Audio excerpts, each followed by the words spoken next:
पहले मेरी सुनो। सबसे पहले जरा पेज नंबर 10 साथ साथ रहिएगा। पेज नंबर 10 सॉल्वेंट, यहां से जरा सेल मिक्स बनवाना है। सबसे पहले क्वेश्चन की रिक्वायरमेंट पढ़े, स्पीड अप हो जाएगा।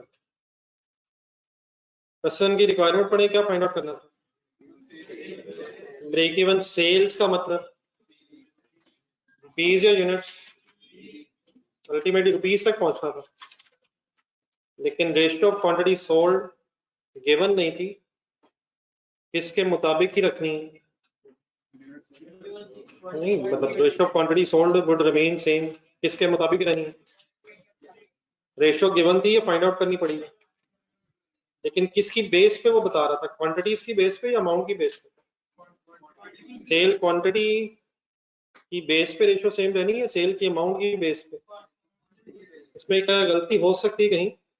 जरा ऊपर टेबल है, जरा टेबल में 200 मिलियन सेल और 150 मिलियन सेल के रुपीज दिए हैं, तो यहीं से रेशियो निकालना।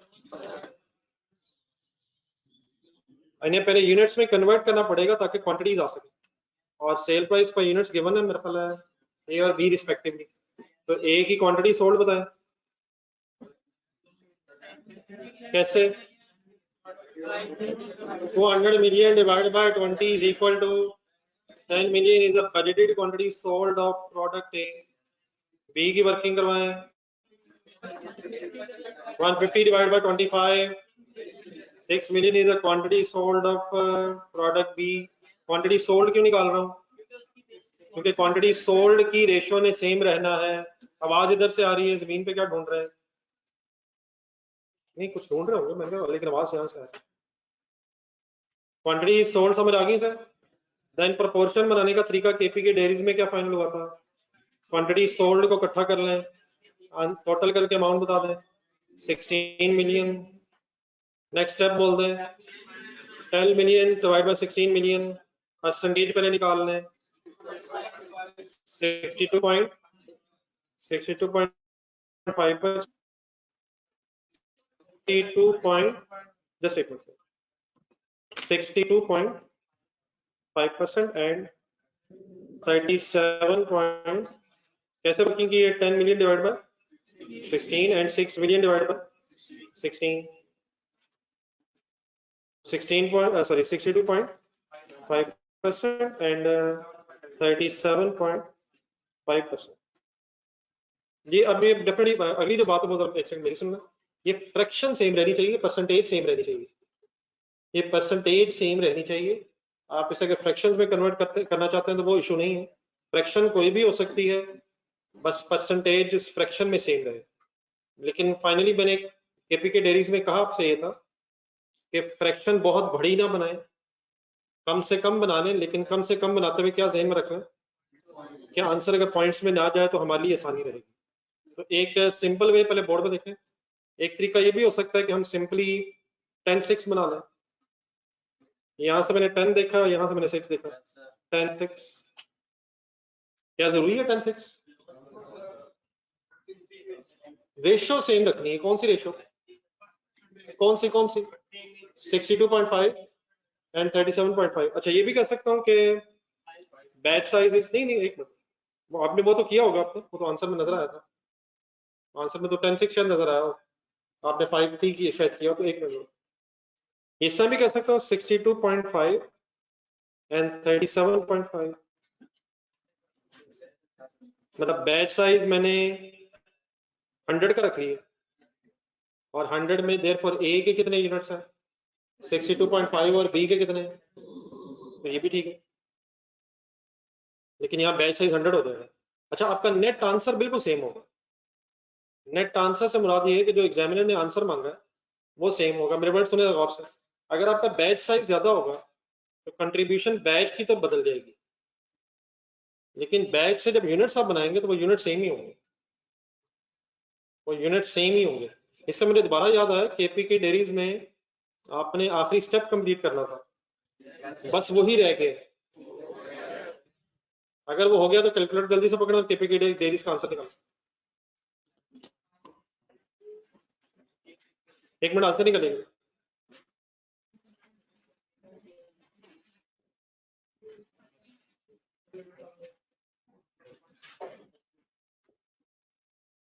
अपनी कंट्रीब्यूशन पर बैच बताइएगा। ये बिल्कुल सीरियस रहेगा, सारी बस जो जितनी भी है पिछले 2-3 दिनों में इकट्ठी होने लगी है। बैचेस कितने बने थे? 287। जो हजरात मुझे बता रहे हैं कैंडी बेटा थोड़ा सा ऊंचा बताएं ताकि साथ वाला डिस्टर्ब हो, क्योंकि वो बोल नहीं रहा। 2866 नहीं है, 28766। ये क्या है? आवाज दोबारा जरा साउंड ऊंची रखिएगा जरा।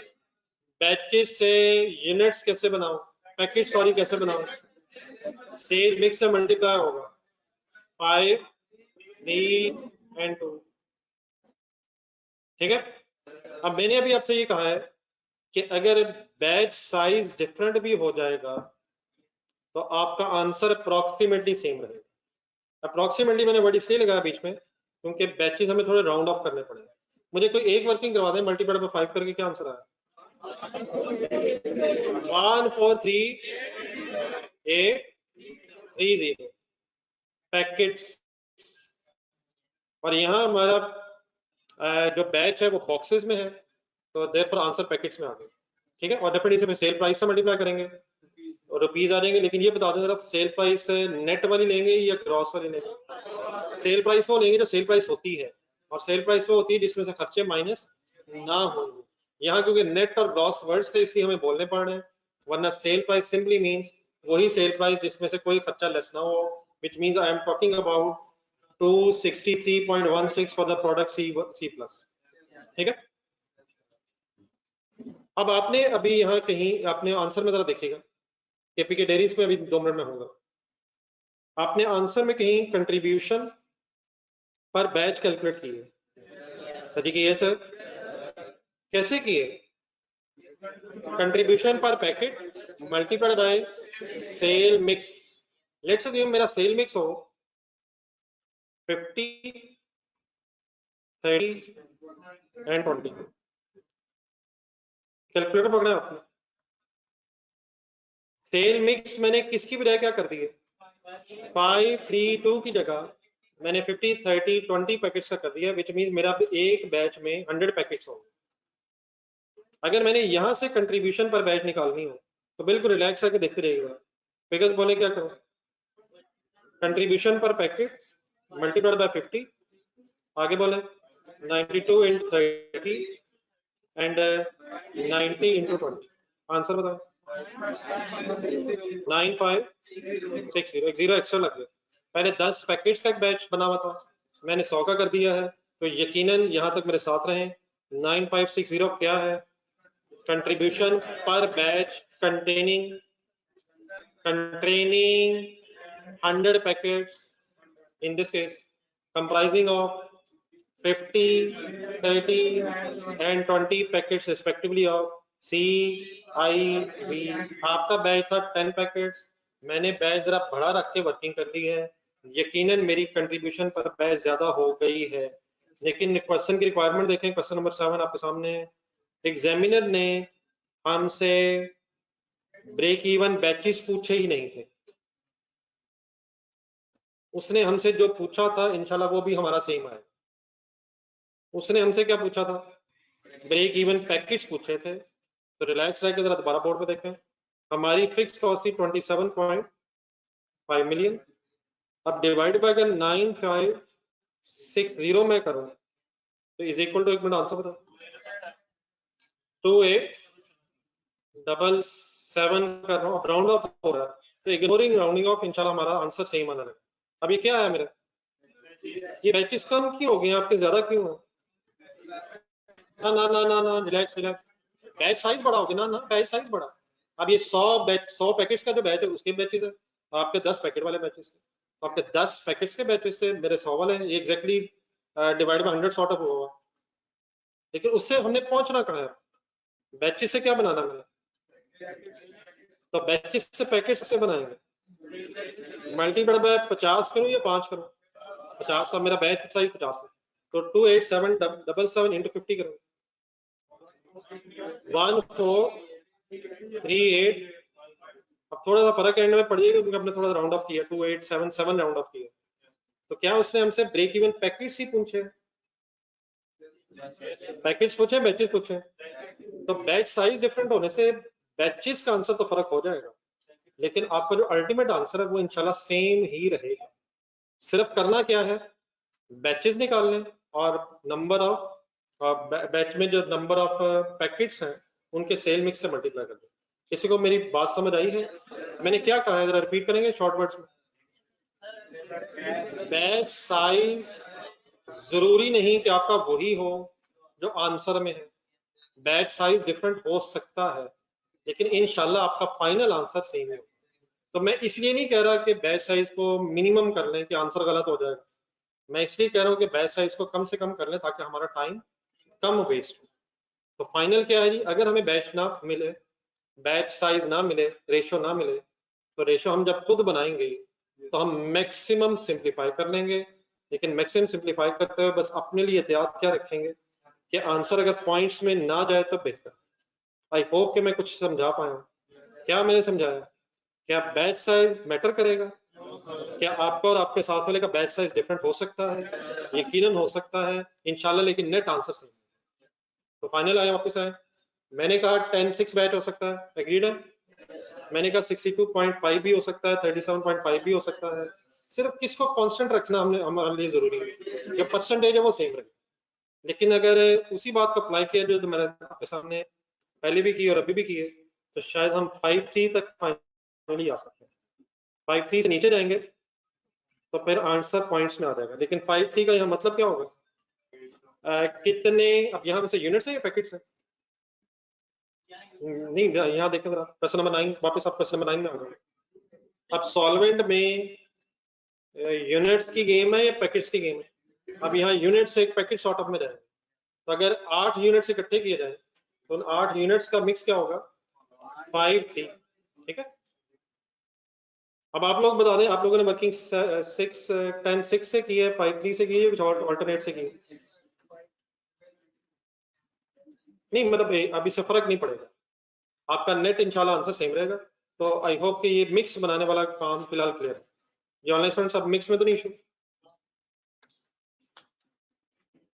जी, मिक्स तक कोई इशू? देन उसके बाद दोबारा रिक्वायरमेंट में जाए, हमने फाइंड आउट करनी थी ब्रेक इवन सेल। फॉर्मूला बना, total fix cost divided by contribution पर बैच। अब अगर हमें टोटल फिक्स कॉस्ट ढूंढनी है तो डाटा देखें जरा प्लीज, साथ साथ मेरी पूरी बात सुननी है। आपके जहन में जो सवाल है वो मुझे पता है, लेकिन जो आपका सवाल है उसको एड्रेस करने से पहले बाकी सारी बातें भी फाइनल हो जाएं। डाटा देखें, डायरेक्ट मटेरियल वेरिएबल है या फिक्स है? कैसे पता चला? है कोई इंफॉर्मेशन नहीं या हाइलो लगा लिया? हाइलो भी लग सकता है ना, हाईएस्ट और लोएस्ट एक्टिविटी लेवल मौजूद है। वो प्रोडक्ट ए का डाटा है, वो प्रोडक्ट बी का डाटा है, तो यहाँ कोई हाइलो नहीं लगाया आपने। यहाँ सिंपली क्या ज्यूम किया है कि डायरेक्ट मटेरियल वेरिएबल ही होता है, डायरेक्ट लेबर भी क्या ही होती है। ये अजम्पशन ली हमने, नॉर्मल अजम्पशन ये है। हाइलो लगा लेना यार, लेवल है तो एक वो लेवल है, ये लेवल, वो किसी और प्रोडक्ट का इंफॉर्मेशन है, ये किसी और प्रोडक्ट की इंफॉर्मेशन है। दो लेवल्स होने चाहिए, दो डिफरेंट पीरियड्स के। दोबारा एमरल्ड ढूंढने जरा कहीं, ये हर जगह नहीं साथ देख के हाइलो लगा लेना। हाइलो दो लेवल से, दो डिफरेंट पीरियड्स की फिगर से, Q1 Q2, मंथ 1 मंथ 2, ऐसे था सर। कहाँ है एमरल्ड? एमरल्ड कहाँ गया, कहाँ गया? क्वेश्चन नंबर 3 बन गए थे दो levels, Q1 Q2। Question number 4 में भी कहीं हाइलो लगाया आपने?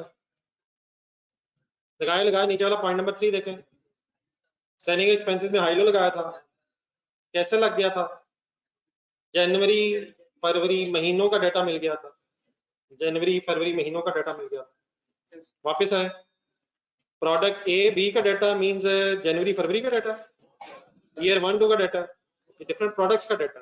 तो मटेरियल और लेबर के बारे में हमारी नॉर्मल अजम्पशन हमेशा क्या रहेगी कि ये वेरिएबल ही हैं, ठीक है, अनलेस वी हैव इंफॉर्मेशन। जिस तरह अगर आपने बात की क्वेश्चन नंबर 1 ढूंढना, सवाल नंबर एक पे मतलब पेज नंबर 3 शायद, पेज नंबर 4 उसका डाटा देखने पर क्वेश्चन में डायरेक्ट, हाँ डेल्टा ऊपर वाला क्वेश्चन वन, इसमें लेबर के सामने पड़ा था, labour labour labour labour variable है फिक्स है, वेरिएबल भी है और फिक्स भी है। तो लेबर में परमानेंट एम्प्लॉइज हो सकते हैं, इंफॉर्मेशन ना मौजूद हो तो प्लीज क्या क्या वेरिएबल ही रहेगा, डायरेक्ट मटेरियल और डायरेक्ट लेबर वेरिएबल रहेगा। वापस आ जाए क्वेश्चन बनाए। देन उसके बाद थर्ड लिखा फैक्ट्री ओवरहेड्स। अब फैक्ट्री ओवरहेड्स का मीनिंग क्या है? अब ये मिक्स होगा, इसमें वेरिएबल भी है और फिक्स भी। नीचे एग्जामिनर ने एक डिटेल दी है फैक्ट्री ओवरहेड्स की, आए मेरे साथ ये पूरी पढ़ने, और असल इशू क्या है आपको अगर आया तो वो मैं बताता हूँ। पहले में से ये 4 पॉइंट्स नीचे पढ़े, किस चीज की डिटेल आ रही है अभी? वेरिएबल की या फिक्स की? वो कहता है product is stored in a rented warehouse whose rent is 0.25 million per month। क्या है ये? फिक्स्ड है वेरिएबल है? रेंट होता ही फिक्स है यार। आगे चले जरा। Product B is required to be stored under special circumstances. It is stored in a third party warehouse and the company has to pay rent on the basis of underlying words space utilized। Translation करें इसकी तरह। Company B sorry product B जो है इसने कुछ special conditions में store होना है, और हमने जो इसका एग्रीमेंट किया वेयर हाउस का, उसका जो रेंट है वो कैसे डिसाइड हुआ है? स्पेस के लिहाज से डिसाइड हुआ, वेरी करेगा या फिक्स रहेगा। अगर रेंट का हमें ना पता हो, मैं आपसे कहूँ रेंट 10 मिलियन, तो बाय डिफॉल्ट ये फिक्स ही है। अगर रेंट पीरियड्स के एंगल से पर मंथ, पर क्वार्टर, पर एनम, तो ये भी प्रोडक्शन के साथ कोई वेरी नहीं करेगा, सेल के साथ वेरी नहीं करेगा, ये भी फिक्स रहेगा। लेकिन क्या स्पेस यूटिलाइजेशन के हिसाब से फिर ये वेरिएबल बन जाएगा, और इसका अंदाजा कितना कि अगले साल कितना होगा? 0.12 मिलियन पर मंथ। फिक्स है वेरिएबल है। और आगे इसने क्या बताया? 0.12 क्या बताया उसने? ये उसके पर मंथ एक बजटेड फिगर बता। तो प्रोडक्ट ए का जो रेंट है ये फिक्स है और प्रोडक्ट बी का रेंट है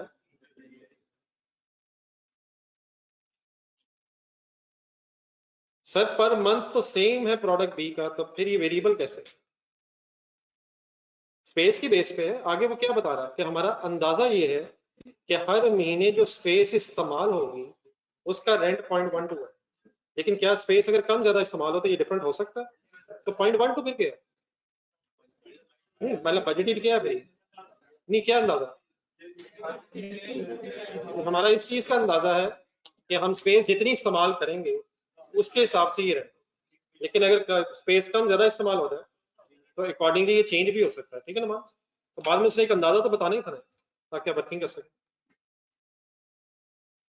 ये second point, indirect labor has been budgeted at rupees at 12% 20% of the direct labor and 70% क्या है इसमें? Indirect is fixed. Indirect labor has been budgeted at 20% of the direct labor calculator बना, direct labour ढूंढे please. 60 million ढूंढे, मिल गया। 60 million क्या है? Direct labour, इसको कितने परसेंट से मल्टीप्लाई करें? 20% से मल्टीप्लाई करें, आंसर जो भी आया क्या आया? Indirect labour I. Indirect labour factory overheads में होती है सर, ये होती है सर। अब इसको अगर 30 करेंगे तो क्या आ जाएगा? वेरिएबल इनडायरेक्ट लेबर कॉस्ट आ जाएगी, और अगर 70 करेंगे तो फिक्स आ जाएगा। अब करेंगे क्या? वो भी कर लेते हैं, नहीं भी कर लेते। Depreciation of assets pertaining to A and B is 6 million and 2 million respectively। Depreciation word underline करें। Depreciation अगर हमें ना पता हो तो डेप्रिसिएशन के एंगल से हमेशा मेथड होगा स्ट्रेट लाइन, और अगर मेथड होगा स्ट्रेट लाइन तो फिर ये डेप्रिसिएशन फिक्स ही रहेगी। क्या ये भी वेरी कर जाती है? अगर यूनिट्स मेथड हो या मशीन आवर मेथड हो, वेरी कर सकती है। मैंने दो बातें की हैं, नंबर वन, मेथड ना बताओ तो स्ट्रेट लाइन है, और अगर स्ट्रेट लाइन है तो फिर ये फिक्स ही होगी बाय डिफॉल्ट।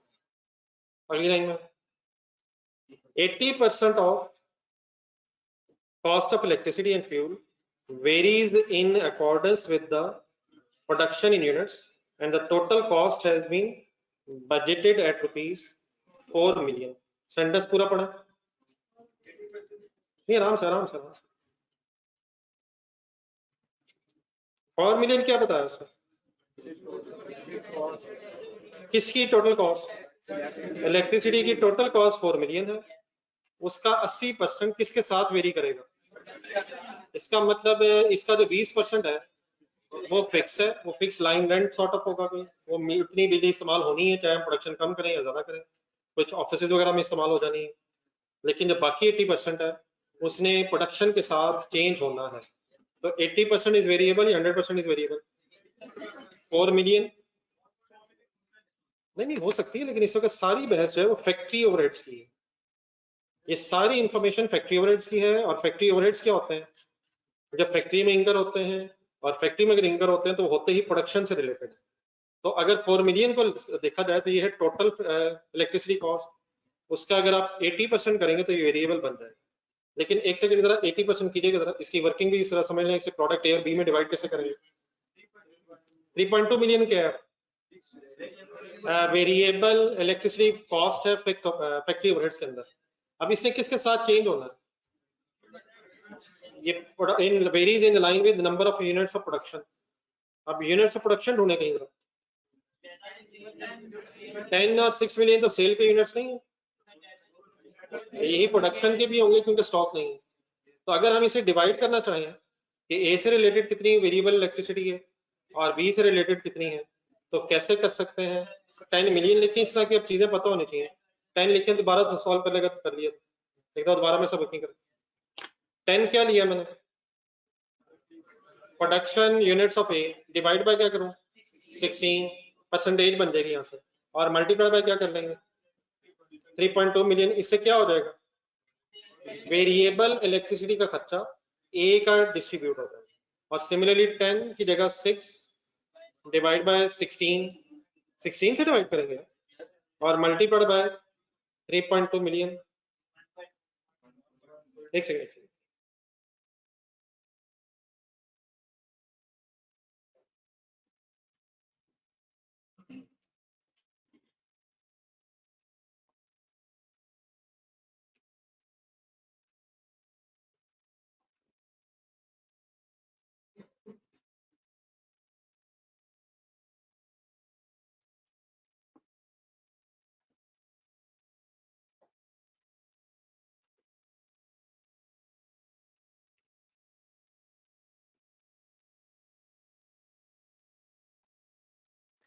जी सर, ये 6 डिवाइड बाय 16 दोबारा कर लेते हैं। 6 डिवाइड बाय 16 इससे प्रोपोर्शन आ जाएगा बी का टोटल यूनिट्स में, और मल्टीप्लाइड बाय ये 3.2 मिलियन क्यों हो रहा है? 80% ने वेरी करना था, तो ये 2 मिलियन शायद और 1.2 मिलियन ये वेरिएबल कॉस्ट में सेग्रीगेशन हो जाएगी 3.2 मिलियन की प्रोडक्ट वाइज। आखिरी सेंटेंस असल में की था, आखिरी सेंटेंस में लिखा हुआ all other overheads are fix. असल में उसने किया ये है, अब मेरी बात बताइए यहाँ से ऑनवर्ड्स गौर से सुनिएगा, जो आपका मसला यहाँ आया और जो मसला आपको हिमालयन में आया वो असल में ये है। दोबारा चारों पॉइंट्स देखें, पॉइंट 1 से शुरू करें। पॉइंट 1 में प्रोडक्ट ए का जो रेंट है ये फिक्स है, प्रोडक्ट बी का रेंट वेरिएबल है, 2 में फिक्स भी गिवन है और वेरिएबल भी हो जाएगा, 3rd में डेप्रिसिएशन फिक्स है, 4 में असल में उसने किया ये है कि मिक्स करके दे दिया है, कुछ फिक्स बता दिए कुछ वेरिएबल बता दिए, और एंड में उसने ये कहा है ऑल अदर जो ओवरहेड्स हैं वो सारे फिक्स ही हैं। क्या इस लाइन का फिर ये मतलब हुआ कि वेरिएबल उसने सारे बता दिए? क्या इन चारों पॉइंट्स में वेरिएबल सारे बता दिए हैं? लेकिन इन चारों पॉइंट्स में फिक्स भी तो बता दिए। फिक्स उसने बताए तो नहीं है, लेकिन इसके अलावा भी फिक्स है।